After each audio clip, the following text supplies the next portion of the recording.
₹10,50,00,000, CRR SCP కింద ₹10 కోట్ల, MRR grant కింద ₹15,35,00,000. అక్కడ ఉన్నటువంటి ఇరు గ్రామాలు దొనగొండ మరియు గణేశపురం గ్రామ ప్రజల యొక్క అవసరాలను దృష్టిలో పెట్టుకొని, ఎందుకంటే అది అంతా కూడా దట్టమైనటువంటి అటవీ ప్రాంతం. అదేవిధంగా ఆ రోడ్డులో మామూలు ట్రాక్టర్లు వెళ్ళాలన్నా, టూ వీలర్లు వెళ్ళాలన్నా చాలా ఇబ్బందిగా ఉన్నటువంటి పరిస్థితి.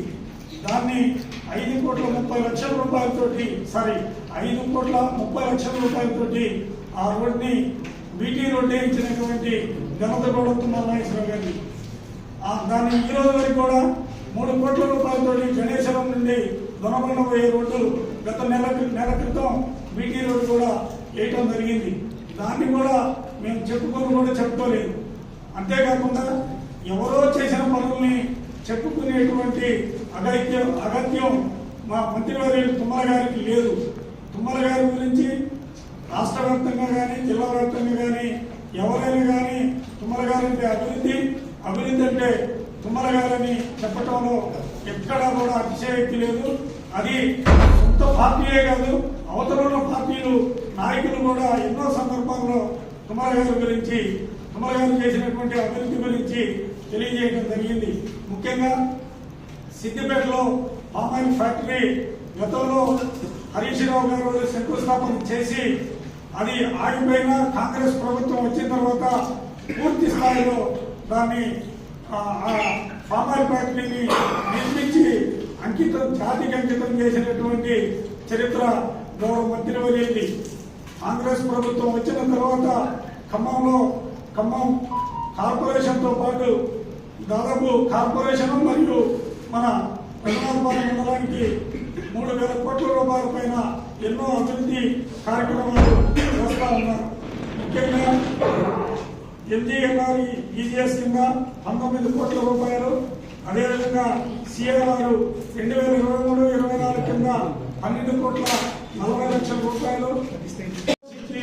ఆనాడు మార్కెట్ చూసి ఈ పరిస్థితులు ఆ డ్రైన్ కానీ సరైన డ్రైన్ లేకపోవడం, అదేవిధంగా వీటన్నిటిని దృష్టిలో పెట్టుకొని ముఖ్యంగా రీటౌన్ ప్రాంతానికి వ్యవసాయదారులకి ఏదైనా కానీ మంచి చేయాలన్నటువంటి సంకల్పంతో మన భారతదేశంలోనే అత్యున్నతమైనటువంటి మార్కెట్ని 15 ఎకరాల 30 గుంటల్లో ₹155 కోట్ల అత్యంత అధునాతనమైనటువంటి మార్కెట్ని నిర్మించడం జరుగుతూ ఉంది. ఇదంతా కూడా జిల్లా రైతుల యొక్క సంక్షేమం కోసం ఆలోచించి ఈ విధంగా అభివృద్ధిని పరస్తాం. ఇంకోటి ₹1,00,000, అదేవిధంగా ట్రైబల్ వెల్ఫేర్కి ₹4,86,00,000 వర్క్స్, అదేవిధంగా సిఆర్ఆర్ కింద రీసెంట్ గా ₹50 కోట్ల మరియు ఎంజీఎన్ఆర్ ఈజీఎస్ కింద మరో ₹6 కోట్ల. అదేవిధంగా మన మండలంలో ఉన్నటువంటి 18 అంగన్వాడీ బిల్డింగులు కలిపి 18 అంగన్వాడీ బిల్డింగులకి ₹2,16,00,000 మరియు స్వామినారాయణ ట్రస్ట్ వారి ఆధ్వర్యంలో నడిచేటువంటి గురుకుల పాఠశాలని మన రఘునాథపాలెం మండలానికి తీసుకురావడం. ముఖ్యంగా మన దగ్గర ఎస్టీ పాపులేషన్ ఎక్కువ ఉన్నందువల్ల వాళ్ళు గురుకుల పాఠశాలలో ఎక్కడా కూడా రిజర్వేషన్ అనేది ఉండదు.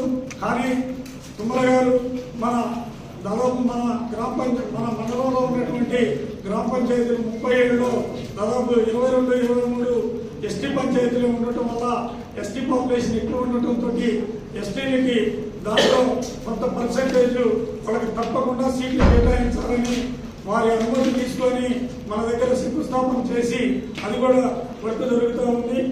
ఇంకా మనం హెల్త్ సెంటర్ బిల్డింగ్ ఒకటి రామకేంద్రంలో ₹20 లక్షల హెల్త్ సబ్ సెంటర్ బిల్డింగ్ ఒకటి పెట్టుకోవడం జరుగుతూ ఉంది.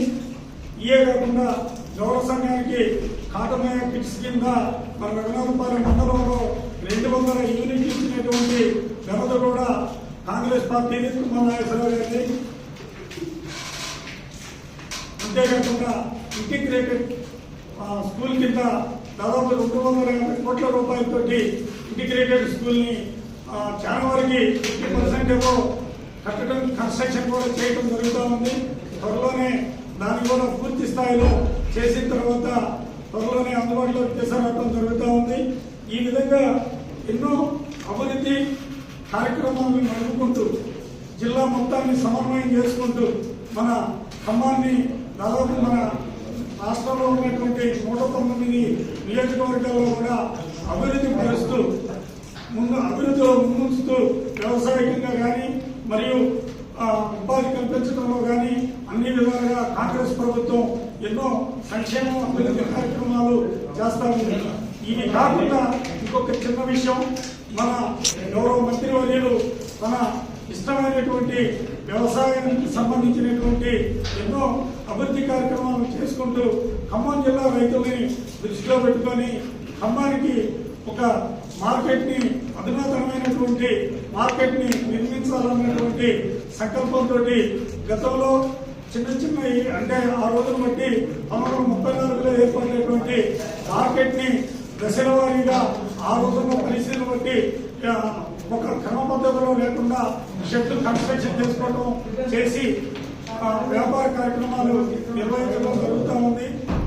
ఎలక్షన్ లో భాగంగా తుమ్మల గారు ప్రజాప్రభుత్వం అయినటువంటి కాంగ్రెస్ ప్రభుత్వం రేవంత్ రెడ్డి గారి నాయకత్వంలో ఉన్నటువంటి కాంగ్రెస్ ప్రభుత్వం వారి యొక్క విజ్ఞాపనలు స్వీకరించి మంచి సలహాలు సూచనలైతే పాటించడానికి 100% ప్రభుత్వం పనిచేస్తా ఉందని తెలియజేసుకుంటూ భవిష్యత్తులో ఇటువంటి సౌకర్యాలు విమర్శలు కానీ